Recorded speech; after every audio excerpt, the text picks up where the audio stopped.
Time to join Michele Cummins for the Cummins Real Estate Group Show. My name is Curtis Pope. Good morning, Michele. Last day of the month, Curtis. Good morning. Good last morning of the month. It is. I didn't even think about that. It is, isn't it? Yeah, tomorrow's May already. Mayflowers. Where are they? Actually, they are springing up. Yeah, I've got some flowers growing in my yard. Yeah, they've already started. What colors are they? Well, I don't know. Can't remember what they are. Well, for one thing, I have the beautiful magnolia tree in my backyard. You may recall. That one didn't bloom quite as nicely this year. I think the weather wasn't quite ideal for it. It still looks beautiful, but didn't quite look as good as it did last year. And then I've got some other flowers blooming that I have some tulips. I know that, but after that, I don't know what some of them are called. Well, you need that app that shows you what the vegetation is around your property. That would probably be helpful. I remember you telling me about that before. I should probably get with the program and get that. Get with it. Just open up that app store and download it today. I'm going to, because now I want to know what the other flowers are. Some of them could be weeds for all I know. They might be weeds. I'm going, those look pretty, and no, those are actually not good for your garden. Yeah, don't touch it if it's sharp or if it looks like something that may give you itches, you know? Yes, good call. And I have been feverishly fighting the dandelions already this year because they're my sworn enemy, and I'm doing a good job of keeping those at bay. Is there something you could take for that, probably? To keep it, no? Well, there's stuff you can spray on it now, but I find, really, that never really works either. Unless you can get the entire root out of those things, they just grow back. Well, growth is inevitable, and change is inevitable, and the season, 'tis the season, right, for all this change. And pollen and different things change year after year as far as how it affects you. Is that how? Like, I don't suffer from any allergies. I'm so thankful, but my brother does really bad, and I know some other people, and sometimes they say some years are worse than others. I guess it all kind of depends. Yeah, I have some allergies to some pollens, and it is absolutely, some years it's worse than others. And even, like, for example, when I lived up north, where the climate was quite a bit different, I didn't have any allergies up there because they guess the same pollens weren't present. Huh. And nothing's bugging you yet? Nothing's bugging me this year yet. The big one that bugs me is I can't. It's the plant's called broom. Broom plants really that's when it really kills me. Ooh, never heard of that one. It's like a yellowy, flowery kind of bush kind of thing. Like a broom? Looks like a broom? Yellow broom? Yeah, like the thing my wife drives to work. I'm kidding. Kidding. Kelly, I'm going to tell on you, Chris. Oh, I don't know why I use that joke. It always comes back and bites me on the butt. As right it should. So Richard's birthday was last weekend, and boy, did we have a blast at the Broken Whisk. It was so much fun. And Chef Mike, he made this amazing, most delicious cheesecake for him for his birthday. And the music was nonstop. He literally didn't take one break. And then he invited one friend up, and he did a song. And then another guy came up, and they shared a song. And then two guys came up, and they all three did a song. And it was so much fun. It was a lot of it was good. And I had to miss it because it was my father-in-law's birthday too. Did you have some music there? Just whatever the restaurant was playing. What restaurant did you go to? We went to a little place in White Rock near the in-laws' place, Liberty Kitchen. Oh, yes. Yes, that place has a good aesthetic. Like, that's been there forever and ever, hasn't it? A while, yeah. It was cool. It was a good meal, and it was perfect for the father-in-law, and the brother-in-law and me were having a good time, and we got through the night okay without getting in too much trouble. I don't believe that. No, okay. Me and my brother-in-law are always in trouble. Did you walk the pier? We didn't this time, no. No. I have many times, though. I know the pier well. It was good weather, though, too, right? Yes. Yeah, and after everything that happened, it's all newly built since last year, right? Yeah, there's a good chunk in the middle that's been completely rebuilt, yeah. Yeah. I was there. We rode our bikes out there on Easter Sunday, actually. That was the first time I had been back to White Rock in a long time. I don't know why I hadn't been there for a while, but I was like, so we went to Charlie Don't Surf. Oh, yes. That place has been there forever. Yeah, there's a bench that's on the porch, and it's a bench, and it's my favorite seat. and you get the views of the ocean. It's Yeah. amazing. Yeah, it's a good spot, that's for sure. So we have a special guest on our show today, and actually, and not a very local guest, and so, but very property wise. His AKA name is the Land Geek, and he's so interesting. He's so creative.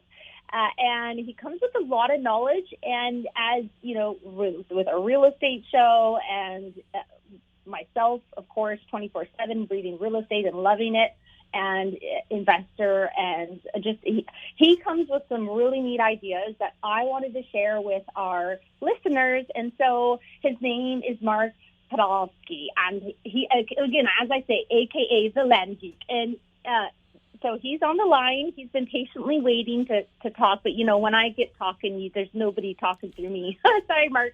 Hi, Mark. Are you there still? Hi, Michelle. Hi, Curtis. How are you guys? Good. How are you? Pulse is normal. Respiration's fine. I'm excited to be here. We're excited to have you on. And I just really thank you for taking the time, because I know how busy life is, and especially for you. And so I first want to introduce the listeners to you. Not only is Mark the Land Geek, but he's widely considered the country's most trusted and foremost authority on buying and selling raw, undeveloped land within the United States, the place of my birth. He has been actively investing in real estate and raw land since 2001 and has completed over 6,000 unique transactions. So Mark's company is called Frontier Equity Properties, and it's an A-plus rated BBB real estate company.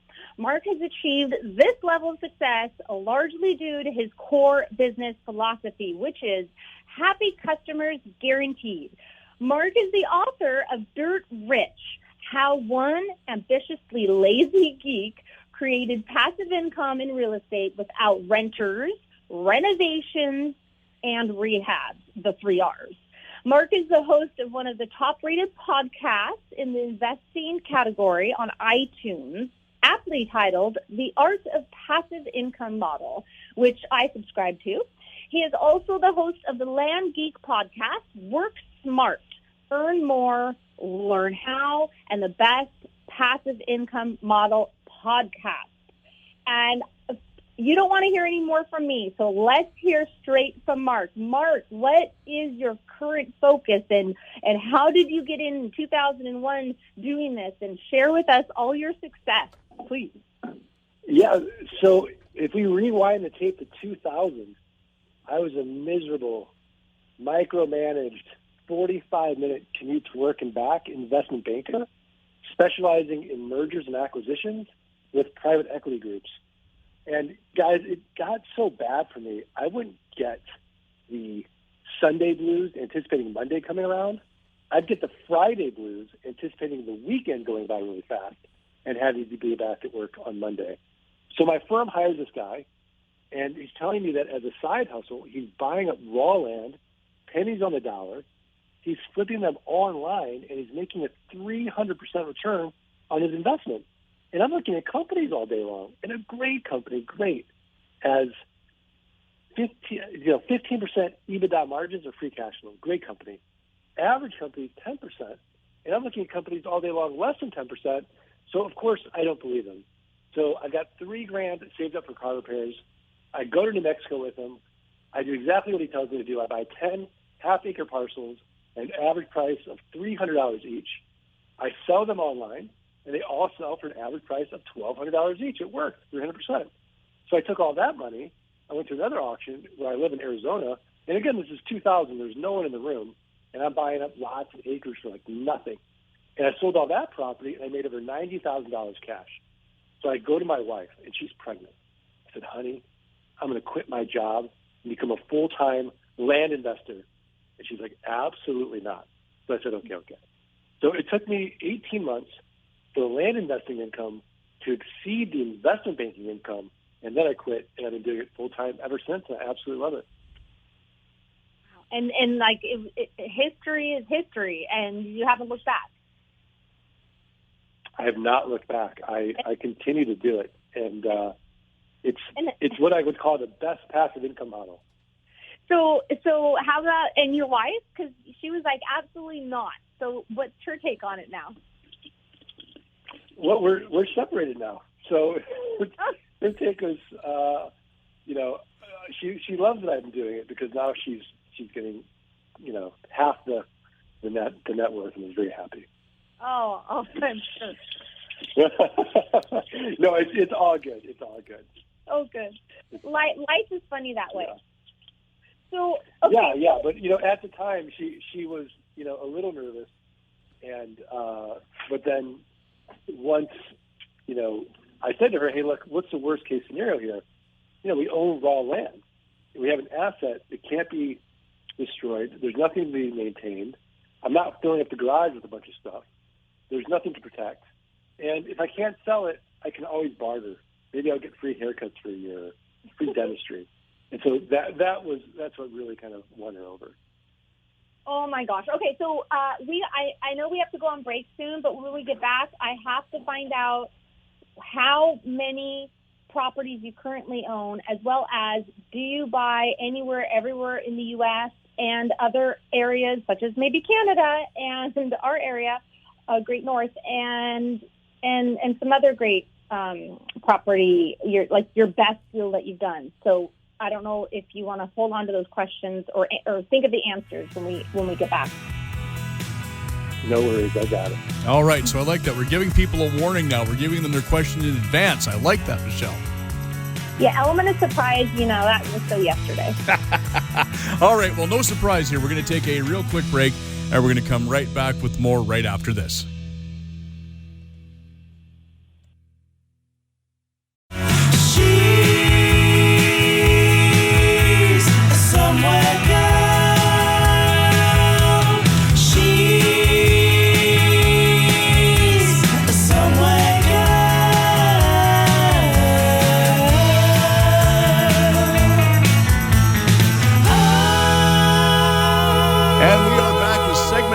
Of the Cummins Real Estate Group show with Michele Cummins and myself, Curtis Pope. And I know, Michele, you want to get right back into the questions with our guest.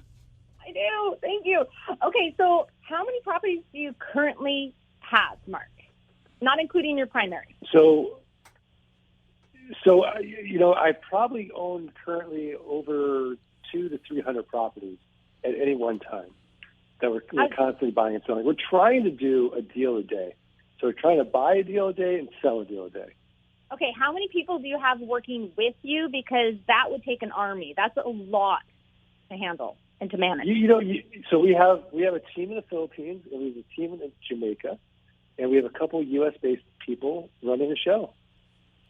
Wow. Okay, so where you say Jamaica and stuff, so what areas outside of the U.S. and within the U.S. do you mostly look at for this raw land that you don't have to renovate, rent, or, the third R? Rehab. Yeah, so, Michele, let's just be honest, right? Nobody wakes up and thinks to themselves, boy, I'd like some raw land today in Iowa, unless you live in Iowa. So we want to focus on the Sunshine States, New Mexico, Colorado, Arizona, Nevada, California, maybe a little bit in the Northwest, Washington, Oregon, and Florida. Did I say Texas? Texas and Colorado as well. So these are fast-growing states. These are the Sunshine States. And, I don't do deals in Canada because of the frictional costs of doing real estate in Canada compared to the United States. And there's billions of acres available in the United States, and I'm quite comfortable with the legal structure here versus Canada. So that's why I've never ventured outside of U.S. land. So the same philosophy that you use, though, could be used with a Canadian doing it in Canada, the same type of thing, though. Yeah, absolutely. If you want, I can walk you step by step through exactly how I do it. Okay, so you mostly focus in the U.S. then, it sounds like, for you personally. I mostly focus, I only focus in the U.S., but we have clients from all over the world because you can run this business from anywhere in the world. You just need an inexpensive laptop and internet connection. Oh, and that's pretty much everywhere, pretty much. So I have, my other question for you was, what is the what's your favorite or best deal in your eyes? Because sometimes, success is different. It's in the eye of the beholder. So what is maybe one of the best deals that you've done, that you feel you've done? So one of the best deals I did was in Nevada. I started buying 640-acre section from the railroad. I mean, it was actually a public company that bought all this property from the railroad, and they were a company that wanted the mineral rights. They didn't want the land. So I came in there and negotiated, hey, I'll buy up all these sections for $30 an acre. And they said, well, okay, that's fine. And I started then subdividing those sections into 40-acre parcels. And so I then started selling those, and I sold those at $500 an acre. And on that one deal, I made over $5 million. How long did that deal take you? That deal took about 4 years. That's pretty good return after 4 years. Now, is that gross or net? That's net. Oh, wow. That's really good, Mark. Okay, so you've kind of explained why land investing is a great choice, because obviously the 3 R's. But so do you actually close on your properties, and then like that one, you're reinventing them to be the best use and getting the most out of it? So you've got closing costs and you've got selling costs. Or do you do a mix of that as well as maybe like flipping, where it's like paper? It's like you bought it on paper, but you haven't closed yet, and so you flip it and sell it to somebody else in the meanwhile before it closes. Which way do you do it? Yeah. So if you want, we can use Curtis as a example. Is this going to be a good example or a bad example? Because I'm often used as a bad example. Well, I think you're going to be a great example. Okay, let's go with it then. I'm good with this. You're in Canada, right? I am. Okay, so I'm going to assume that you and your wife are vacationing in Texas, and you looked at this 10-acre parcel, and you're like, boy, one day, wouldn't it be great to live in Texas? And so you guys buy it. And then a few years go by, and you keep paying the property taxes on it, and you're like, we're never going to use this property. So you start not paying your taxes. So you start getting notices from the county treasurer saying that if you don't pay your property taxes, you're going to lose that property to a tax deed or tax lien investor. And so I can see this on the public record. Oh, there's Curtis Pope. He owns 10 acres of raw land in Texas and owes $200 in back taxes. So essentially you're advertising 2 important things to me. Number one, you have no emotional attachment to raw land. You're in Canada, the property's in Texas. And number 2, you're financially distressed in some weird way because we don't pay for things like our property taxes. We don't value them in the same way. So all I'm going to do is look at the comparable sales on your 10-acre parcel for the last 12 to 18 months. I'm going to take the lowest comparable sale and divide by 4. And that's going to get me what Warren Buffett would call a 300% margin of safety. So let's just use easy math and say the lowest comparable sale is $10,000. I send you an offer, Curtis, for $2,500. Now you accept it because for you, $2,500 is better than nothing. In reality, 3 to 5% of people will accept your quote-unquote top dollar offer. Now that you've accepted it, you have to go through due diligence or in-depth research. You have to confirm that Curtis still owns the property. You have to confirm back taxes are only $200. You have to make sure there's no breaks in the chain of title. There's no liens or encumbrances. And you can have this all outsourced to a team in the Philippines for $11. They're connected to an American title company. Or you can close traditionally through an American title company. They do all the hard work for you. So, Michele, I'm going to sell this property in 30 days or less, and it'll make a cash flow. I have a built-in best buyer. Do you know who it is? Curtis. Who? No? No. Am I buying my Curtis. property back? I'm so confused, Michele. He's selling me the property. Throwing you for a loop. Okay, I'll be the one. It's the neighbors. So I'm going to send out neighbor letters saying, here's your opportunity, protect your privacy, protect your views, know your neighbor. So oftentimes the neighbors will buy it. Oh, now, that's so true. I'll go to my, right? So I'll go to my buyer's list, or I'll go to a little website you guys may have never heard of because you're Canadian. It's called Craigslist. It's the 15th most trafficked website in the United States. Oh, yeah, And we know it. We're more Kijiji here, but we know it. We have Craigslist as well, but yep. I don't know. Have you? Then there's another website. I don't know if you guys have heard of it. It's called Meta, the Facebook buy-sell groups in the marketplace. Yeah. Yeah, you guys have that in Canada? Marketplace and Facebook and yeah. Yeah. Oh, yeah. Fantastic. And then you're going to go to landmoto.com. Yeah.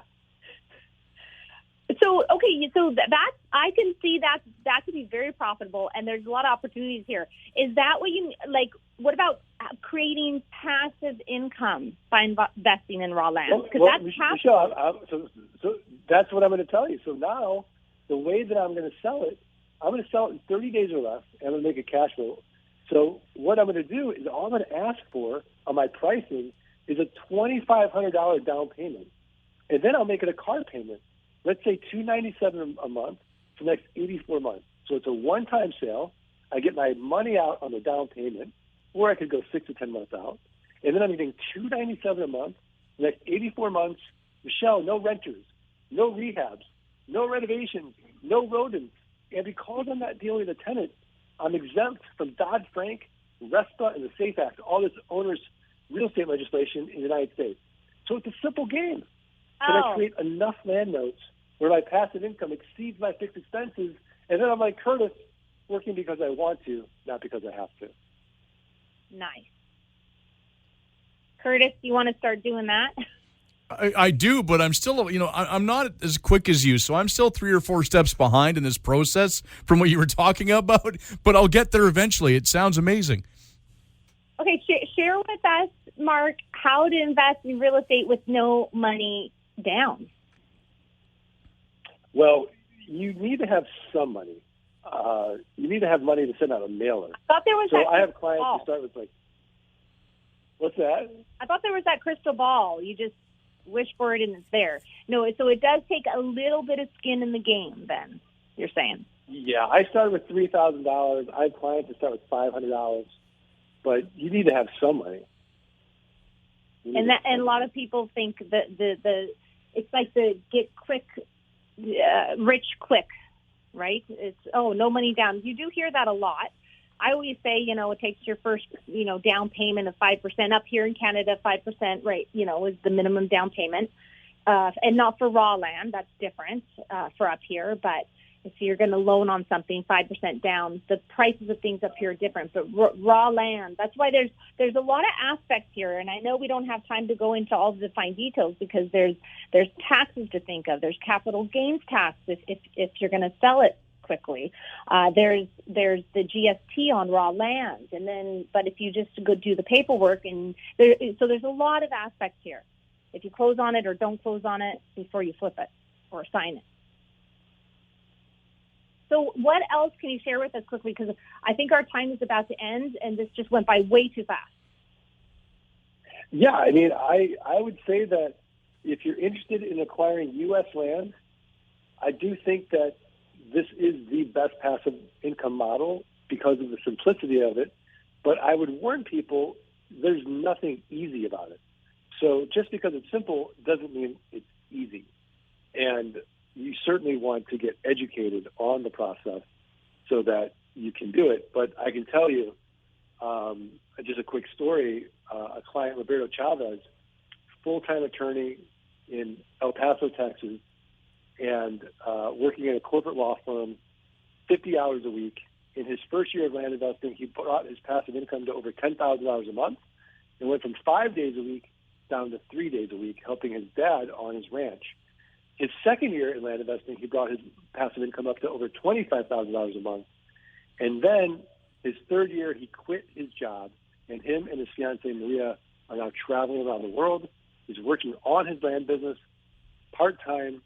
He's created a passive income machine, and he's now got the trifecta. He's got time, money, and energy to live the way he wants to live in the peak of his life. And I think it's just a phenomenal model. That is, and it can be so successful, and it's a passion. And thank you so much. You've proven that it works, and so many people, obviously, with that story that it has worked for as well. Thank you for sharing. Thank you for taking the time to speak with us and our listeners today. And where can they find you, Mark? So I would just go to thelandgeek.com, thelandgeek.com, And from there, you can find all these other free resources. Awesome. Thank you so much. Okay, so going quickly into my new listings for everyone who is out there wanting to go to open houses this weekend. I have one today between 1 and 3 o'clock at a new condo listing. It's a penthouse, top floor, corner unit in Abbotsford, and it's at unit 360 and at 2821 Timms. That's 1 to 3 today. And that price point on that new brand new listing is $549,000. It's a 3-bedroom, 2-bathroom. And then we have our High Grove Place row homes, which is the Ledgeview Park row home project. New price announcements. Inside units are now only $1,175,000 for the pre-sale units. Estimated completion dates next summer. They're almost 2,600 square feet. They're 4 bedrooms, 4 bathrooms, 2-story plus full walkout basements. And the end units are now $1,275,000. So call me today if you're interested in one of those beautiful pre-sale row homes. And then brand new listing on the market is on the lake. Lake views right on the lakefront. And this is a 1981 built strong home, 5 bedrooms, 4 bathrooms. It's almost 24,000 square feet of land, and it's on for $2,495,000 in Mission. And those are the brand new listings for this week. And thank you so much for listening. And Curtis, are you excited of that new idea that he gave you? Now you're thinking about Texas. At one point you were asking the question, and I just ordered the book off of Amazon. That's great. So yes, I am interested in this. It sounds amazing. Well, I love Texas. That's where Magnolia is. That's true, and I've never been to Texas. I've flown over it, but I've never been there. Maybe that's the trip you and Kelly and the kids have to take this year. Why do I have to take the kids? What? I don't know. I guess you don't. Kelly would probably like it. The kids would like it even more. They might. That's true. All right, well, people want more information about your listings and the services you provide as a real estate agent. Where can they go? MichelleCummins.ca. And join us again next week when we will talk real estate in order to unlock your real estate potential on the show where real estate is maximized. Thanks for listening.